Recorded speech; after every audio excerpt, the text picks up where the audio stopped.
the rest of it here if it's okay. In the meantime, let me just ask for the next two speakers, Mark Pulliam and Roy Brooks, please.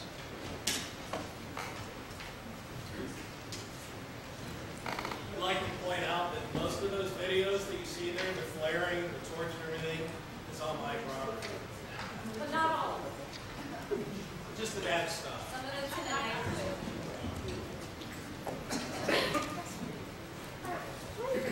That's where my daughter goes to school at.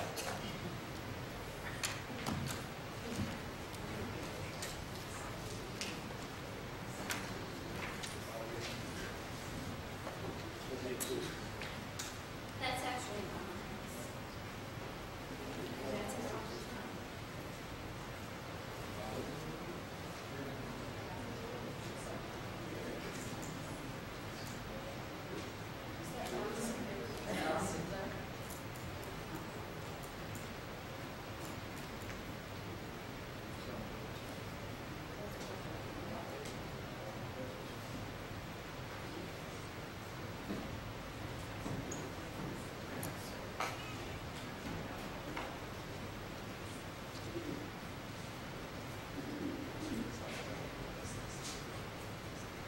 Great. Mr. Pulliam?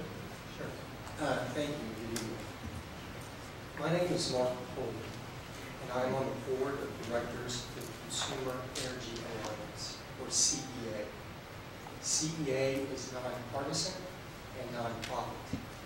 We support constructive dialogue between the energy-producing sectors and the consuming sectors of the United States economy. CEA is a proponent of a balanced energy policy that promotes the thoughtful development of domestic energy resources, both carbon and non-carbon based, that leads to stable energy prices for consumers and reduces U.S. reliance on foreign oil imports. We are comprised of more than 280,000 grassroots supporters, and we have 145 affiliate members.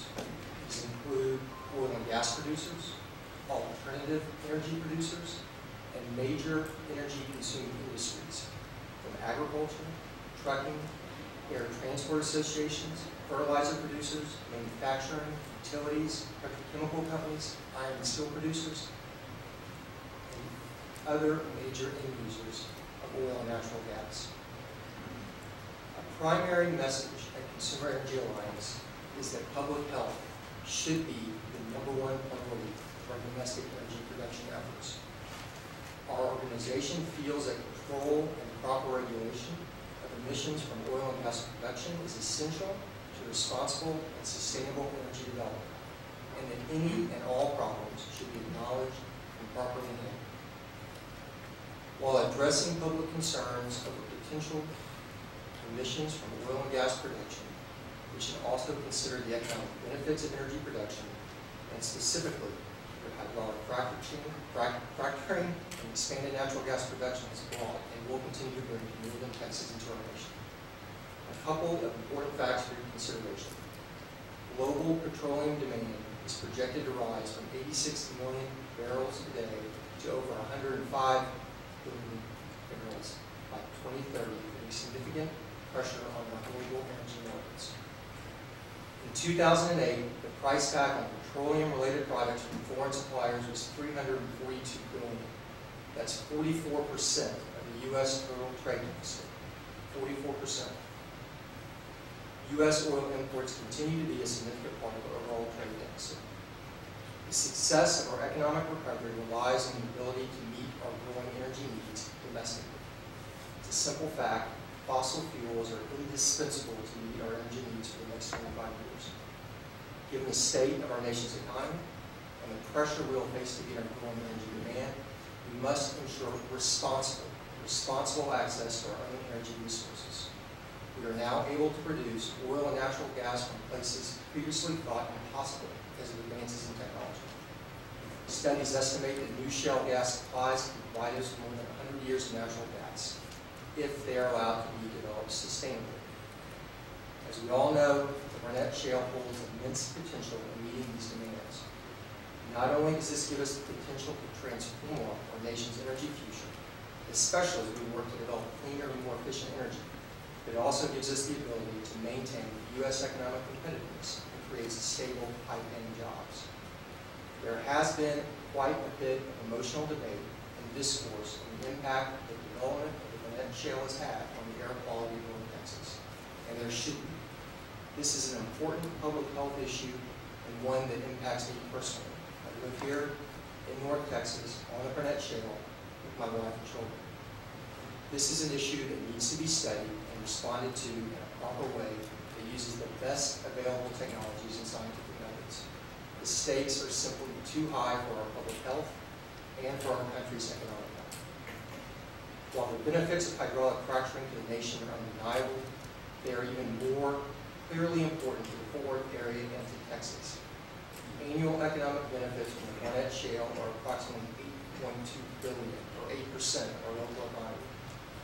Natural gas drilling activity in the Burnett Shale created almost 84,000 permanent jobs in 2007, and over the next 20 years, it's estimated that lease bonuses will provide another $740 million for the municipal coffers.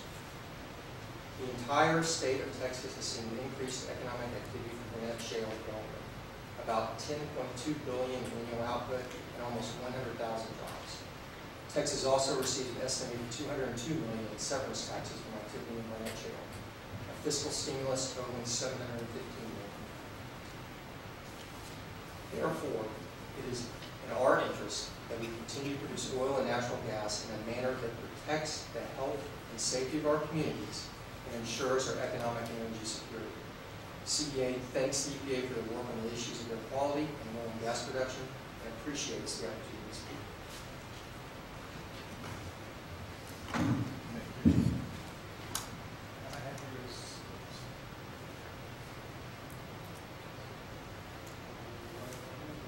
I had you as Roy Brooks, is that? That is absolutely correct. My name is Roy Laverne Brooks, and I come to you this afternoon as a concerned citizen and also as someone that is a resident of Fort Worth, Texas. I didn't prepare a whole lot of notes because I like to talk from my heart. But first of all, I would like to say thank you for EPA coming before us, giving us the opportunity to speak and to give our viewpoints. I come to you as a person that suffered from asthma. So I come before you as a citizen who stands and sits before you today concerned about COPD, asthmatics, and things of that nature.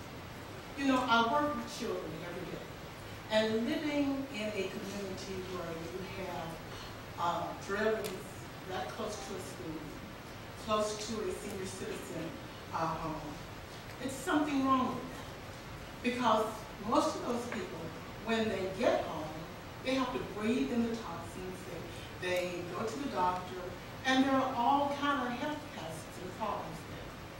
So as I sit before you this afternoon, I ask you to please put forth federal regulations as it relates to the standards of pure air and water.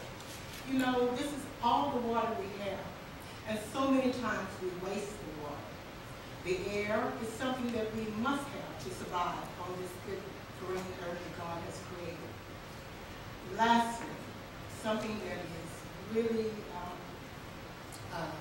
deep to me and I'm compassionate about it. It's just overall social justice for the overall mankind, everybody.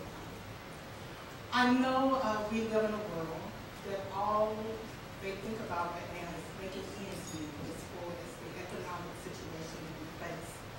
But then making ends meet and not being able to breathe is something wrong with that overall problem.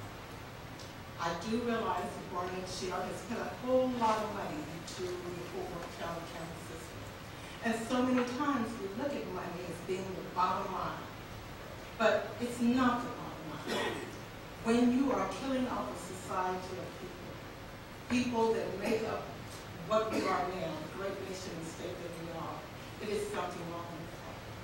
So I ask EPA again, with every fiber of strength that I have within me and the other people that stand with me, to please come forward with strong regulations that will have meat on them, that will make a real difference in the community and the state that I'm in. Thank you.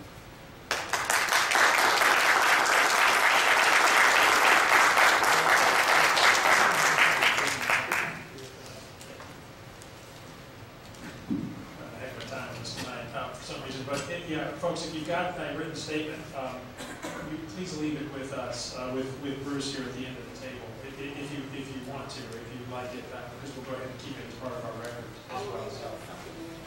Okay, well that's fine. But for anybody else as well, if you've got a written statement that you would like to leave with us, please feel free.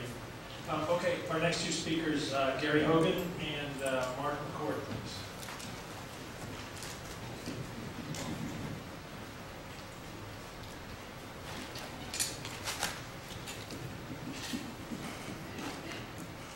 Good evening. My name is Gary Hogan. I'm Vice President of the North Central Texas Community Alliance.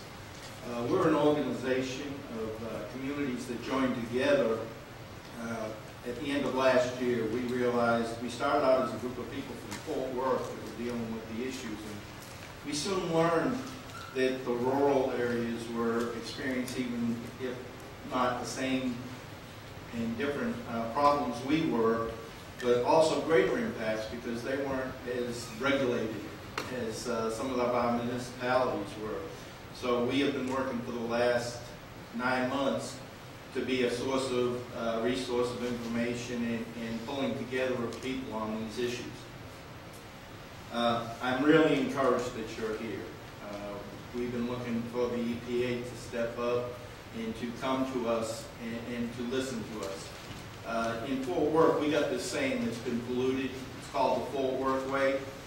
It starts out with talking about having meetings and listening to people. Where it falls short is, that's where we see it fall short. They listen, they nod their heads, say we understand, and then we see very limited implementation. So we are looking to the EPA to now be our strong supporter of us. As we all know, Tarrant County and the surrounding 9 counties are already in non-attainment and recently elevated to serious by the EPA. Natural gas exploration, production, and processing is still, by most estimates, only about 1/3 built out into the Barnett Shale. I served on 2 Fort Worth task forces to help write regulations on gas drilling in the city of Fort Worth.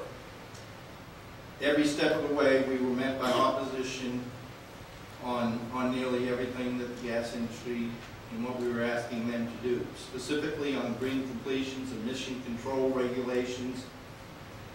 Therefore, I must say from my experience that unless they're forced to do anything, they will do nothing. Fact remains that the gas activity in the Barnett Shale is a new and major contributor to the emissions problems this region has. Dr. Al Armendariz came before our task force in 2008 with his report, which essentially told us that the emissions from the gas well drilling in the Barnett Shale will equal every ground transportation source we are currently facing. We just can't afford this addition to our air quality without regulation. My car has emissions control systems on it. Every gas pump I go to in Tarrant County has a vapor recovery system. Vapor recovery systems need to be a big piece of this part. But Dr. Al also said that there are several things that they can do to reduce that input to 80 to 90% reduction. And I'm sure you're all familiar with his report, and we need to implement those solutions.